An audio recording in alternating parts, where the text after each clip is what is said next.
नमस्तु भयम। दोस्तों, जैसा कि आप सभी लोग जानते हैं कि 2 फरवरी 2026 फाल्गुन महीने में पड़ने वाली सोमवार प्रतिपदा तिथि है और फाल्गुन महीने की सोमवार व्रत है और हमारे हिंदू धर्म में इसका बहुत ही बड़ा और विशेष महत्व होता है। अगर कभी भी मौका लग जाए और फाल्गुन महीने का प्रतिपदा तिथि सोमवार के दिन पार जाए तो आप लोगों को सिर्फ और सिर्फ तुलसी की सूखी लकड़ी वाला उपाय तो अवश्य ही करना चाहिए। इन दोनों का संयोग बहुत ही कम आता है। इसी के साथ में गुरुजी ने अपनी शिव पुराण कथा में बताया है कि इस दिन आपको तुलसी की सूखी लकड़ी वाला उपाय तो आपको अवश्य ही करना चाहिए, क्योंकि ऐसा दिन पूरे साल में सिर्फ एक ही बार आता है। और दोस्तों, आप सभी लोग जानते हो कि सोमवार प्रतिपदा तिथि का अगर सबसे बड़ा कोई उपाय है तो वह तुलसी की लकड़ी वाला उपाय है। तो दोस्तों, सोमवार प्रतिपदा तिथि के दिन आप लोगों को इस तुलसी की सूखी लकड़ी वाला उपाय को जरूर करना है। बहुत सारे लोग होंगे जिन लोगों ने इस उपाय को ना किया हो, मतलब पूरा साल निकल गया, उन्होंने किसी भी दिन इस तुलसी की सूखी लकड़ी वाला उपाय को ना किया हो। पर दोस्तों, आपके पास एक आखिरी मौका बचा हुआ है, जो कि सोमवार प्रतिपदा तिथि के दिन है। इस दिन आप लोगों को इस वाले उपाय को जरूर कर लेना है। भले ही आपने पूरे महीने भर इस उपाय को ना किया हो, पर अगर आपने इस फाल्गुन महीने के सोमवार प्रतिपदा तिथि के दिन अगर इस वाले उपाय को कर लिया तो आपको इस उपाय को करने का वह फल मिलेगा जिसकी आपने कभी कल्पना भी नहीं करी होगी। इसीलिए आप लोग इस वाले उपाय को एक बार जरूर कर लेना है, ताकि आप लोगों के हाथ से ये मौका ना जा सके और आप इस उपाय को कब फल मिलेगा। दोस्तों, ये उपाय पंडित जी ने अपनी अभी की ही श्री शिव महापुराण की कथा में बताया है, जिस उपाय को आज हम आपको बहुत अच्छे से समझाने वाले हैं। इस वीडियो को देखने के बाद उपाय को समझने के लिए आपको कोई और वीडियो को देखने की जरूरत नहीं पड़ेगी। तो चलिए दोस्तों, उपाय को शुरू करते हैं। देखिए, ये इस फाल्गुन महीने सोमवार प्रतिपदा तिथि के दिन ये इतना खास होता है, इतना महत्वपूर्ण होता है। देखा गया कभी कभी बड़े बड़े पूजा पाठ अनुष्ठान से जो कि मनोकामना पूर्ण नहीं होते, वहां फाल्गुन महीने के सोमवार प्रतिपदा तिथि के दिन एक छोटे से उपाय करने से ही आपकी मनोकामना पूर्ण हो जाती है। और बहुत सारे लोगों ने इस उपाय को किया भी है, पर उनको इस उपाय को करने का फल भी जरूर मिला है। अगर आप लोग भी पूछी जाए इस उपाय को करना चाहते हैं तो आप इस उपाय को पहले अच्छे से समझ लेना, सुन लेना, उसके बाद करना। इस उपाय का फल जरूर मिलेगा। और इस उपाय को कर लेने से आपके घर में चाहे किसी भी प्रकार की दुख और समस्या क्यों ना चल रही हो, आपको उसका कारण भी नहीं पता है कि भाई ये समस्या किस कारण से चल रही है, उसका कुछ भी कारण हो सकता है। जैसे पितृदोष हो सकता है या किसी भी तरह का मंगल दोष भी हो सकता है। तो इस दिन आप लोगों को ये वाला उपाय कर लेना है। ये ऐसा उपाय है जिस उपाय को अगर किसी विशेष दिन पर किया जाए तो भाई उस विशेष दिन का जो है तो हमें मिलता ही मिलता है। पर हमने उस दिन पर इस उपाय को किया है तो हमें उससे भी बड़ा फल मिलता है, और फल बहुत जल्दी मिलता है, क्योंकि आप इस उपाय को बहुत ही बड़े और विशेष दिन पर कर रहे हो। तो चलिए अब उपाय के बारे में बात करते हैं, लेकिन उससे पहले आप लोगों को यह जानना आवश्यक है कि आखिर ये उपाय किस समय करना है, किसको करना है और कैसे करना है। तो चलिए हम आगे आपको वीडियो में एक एक कर ये बता देते हैं। लेकिन अगर आप लोग हमारे चैनल पर पहली बार आए हैं या फिर मेरी आवाज आज पहली बार सुन रहे हैं तो हमारे चैनल को सब्सक्राइब जरूर कर लेना और इस वीडियो को लाइक करके कमेंट बॉक्स में श्री शिवाय नमस्तु भयम ओम नमः शिवाय जरूर टाइप कर देना। तो दोस्तों, इस तुलसी की सूखी लकड़ी वाला उपाय को हमें सोमवार प्रतिपदा तिथि के दिन कैसे करना है, किसको करना है, किस समय करना है और कहां पर करना है, ये सारे सवालों के जवाब आपको इस वीडियो में मिल। और जो ये वीडियो देखेगा भाई, उसको तुलसी की सूखी लकड़ी वाला उपाय जरूर करना चाहिए, क्योंकि इस दिन काला तिल का भी बहुत ही बड़ा और विशेष महत्व होता है। और जब बात आ जाए तुलसी की सूखी लकड़ी वाला उपाय की, तो ये सोने पर सुहागा वाली बात हो जाती है और ये बहुत ही बड़ा उपाय होता है। अब दोस्तों, इस तुलसी की सूखी लकड़ी उपाय को आखिर करना किसको है, सबसे पहले हम लोग वो बात जान लेते हैं।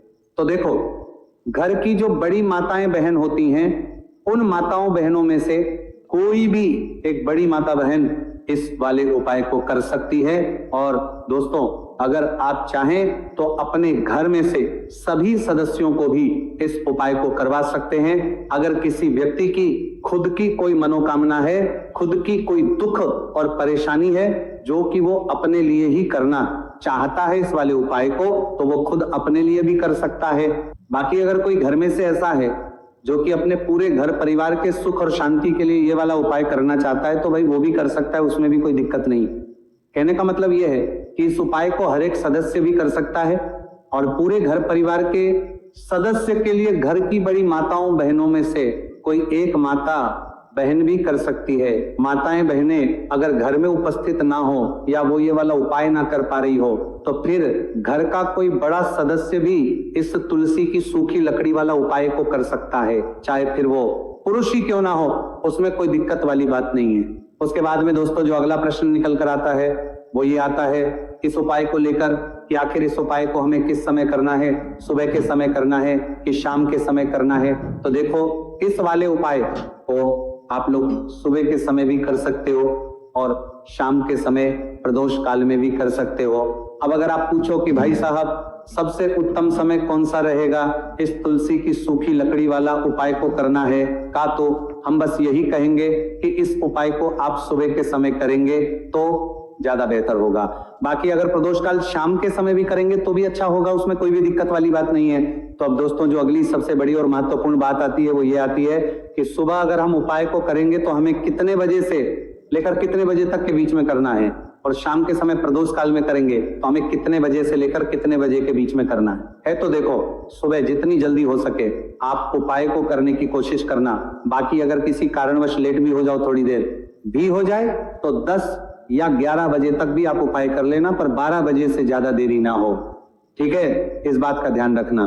उसके बाद में दोस्तों अगर शाम के समय प्रदोष काल की बात करें, प्रदोष काल का जो समय है होता है वह शाम के 6 बजे से शुरू हो जाता है।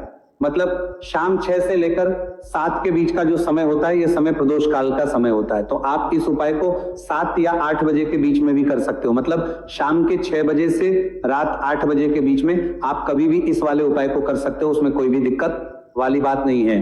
देखिए यदि हम किसी भी प्रकार के उपाय को निश्चित दिन और निश्चित तिथि पर करते हैं तो इसका हमें बहुत अधिक लाभ मिलता है और इन उपायों को करने के बाद हमारे जीवन में बहुत अधिक परिवर्तन है। साथ ही साथ ये जो उपाय आपके जीवन की सारी परेशानियों को और सारी बाधाओं को दूर करने वाले हैं।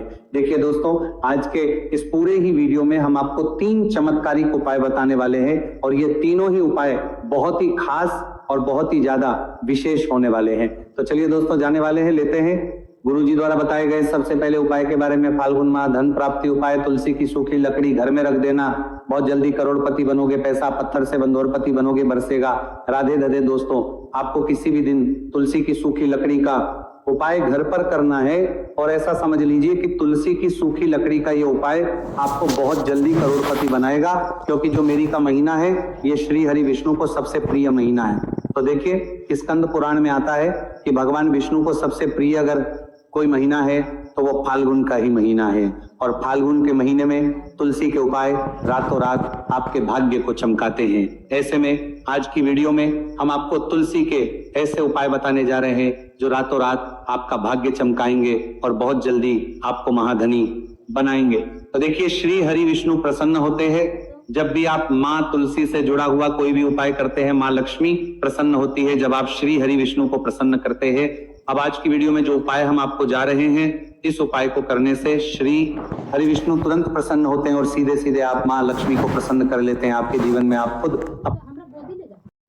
अपने सौभाग्य को प्रसन्न कर लेते हैं। इसकी तरफ करने के भी आपके जीवन में आप खुद अपने सौभाग्य को प्रसन्न कर लेते हैं, प्राप्त कर लेते हैं इस छोटे से उपाय को करके। तो देखिए सबसे पहले बात कर लेते हैं कि जो माँ तुलसी है, इनके बिना श्री हरि विष्णु का पूजन और श्री हरि विष्णु का भोग दोनों ही अधूरे हैं। जब भी हम श्री हरि विष्णु को भोग कराते हैं, उनको भोग लगाते हैं, उसमें हम तुलसी दल जरूर डालते हैं। एक पत्ता डालेंगे लेकिन तुलसी दल जरूर डालते हैं, क्योंकि बिना तुलसी दल के श्री हरि विष्णु कोई भी भोग स्वीकार नहीं करते हैं। और फाल्गुन के महीने में तुलसी का पूजन करने से व्यक्ति को सौभाग्य की प्राप्ति होती है, उसके घर में कभी निर्धनता नहीं आती है। आप देखिए सबसे पहले तो आपको फाल्गुन के महीने में एक हरा भरा तुलसी का पौधा अपने घर में लगाना चाहिए। अगर पहले से आपके घर में तुलसी का हरा भरा पौधा है तो बहुत उत्तम है, अगर नहीं है तो फाल्गुन के महीने के लिए महीने में एक तुलसी जी का पौधा आप जरूर लेकर आए, क्योंकि सबसे श्रेष्ठ महीना है तुलसी के पौधे को अपने घर में लाकर लगाने के लिए। दूसरी चीज कि देखिए फाल्गुन के महीने में या उससे पहले आपके घर में तुलसी जी का पौधा सूख गया है, और अगर तुलसी का पौधा आपके घर में सूखा हुआ है तो उससे कौन पाए हैं जो आप करके रातों रात अपने भाग्य को चमका सकते हैं। तो देखिए अगर आपके घर में तो देखिए, अगर आपके घर में तुलसी जी का सूखा हुआ पौधा है, इसमें आपको हरे भरे पौधे से उपाय नहीं करना। आपके घर में तुलसी जी का अगर सूखा हुआ पौधा है, उसी से आप उपाय करेंगे, इस चीज का ध्यान रखेंगे। तो देखिए, अगर तुलसी जी का पौधा सूख गया है तो आपको क्या करना है, छोटी छोटी टहनियां लेनी है, गिन करके 7 टहनियां, ठीक है ना। कितनी टहनियां लेंगे? 7 टहनियां लेंगे। थोड़ा सा मौली धागा आपको लेना है और 7 तुलसी की सूखी लकड़ी को एक के अपने अंदर एक यानी गट्ठा टाइप का बनाना है और उसको बांध देना है, ठीक है ना। सारी तुलसी की लकड़ियों को इकट्ठा करना है और मौली धागे से बांध देना है। बांध देंगे कलावा लपेट कर। अब आपको क्या करना है, रोली का, इस तुलसी की सूखी लकड़ी पर आपको करना है रोली का तिलक करेंगे। अगर चंदन है तो थोड़ा सा चंदन लगा दीजिए। अब ये तुलसी की जो सूखी लकड़ी है, ये आपको थोड़ी देर अपने घर के मंदिर में रखनी है, श्री हरि विष्णु के सामने, और एक देसी घी का दीपक आपको श्री हरि विष्णु के सामने लगाना है। दीपक गोलबाती का लगाएंगे और उसमें एक चुटकी पीसी हुई हल्दी डाल देंगे, ठीक है ना। श्री हरि विष्णु को हल्दी बहुत प्रिय दीपक लगा देंगे। थोड़ी देर बाद जो तुलसी की लकड़ियां हैं उनको ऐसे ही रखा रहने देंगे, तिलक कर देंगे। अब थोड़ी देर बाद आपको क्या करना है, तुलसी की वो जो सूखी लकड़ी बांधी थी कलावे से, मोली धागे से, अब आपको उन्हें उठाना है। एक छोटे से लाल कपड़े में आप इसको रख लीजिए, ठीक है ना। लाल कपड़े में रख लीजिए, पीला कपड़ा हो तो पीले कपड़े में रख लीजिए।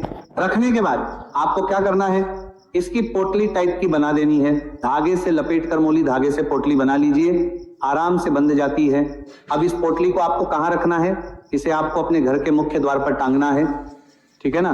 अंदर की तरफ मुख्य द्वार पर अंदर की तरफ टांग दीजिए और माँ लक्ष्मी का ध्यान करिए, श्री हरि विष्णु का ध्यान करिए, उनसे प्रार्थना करिए कि हे धन की देवी महालक्ष्मी, आप मेरे घर में पधारिए और अपनी कृपा मुझ पर बरसाइए। इस तरह से आपको प्रार्थना करनी है और मंत्र में बोलना है, ओम नमो भगवते वासुदेवाय नमः 11 बार ये मंत्र बोलना है।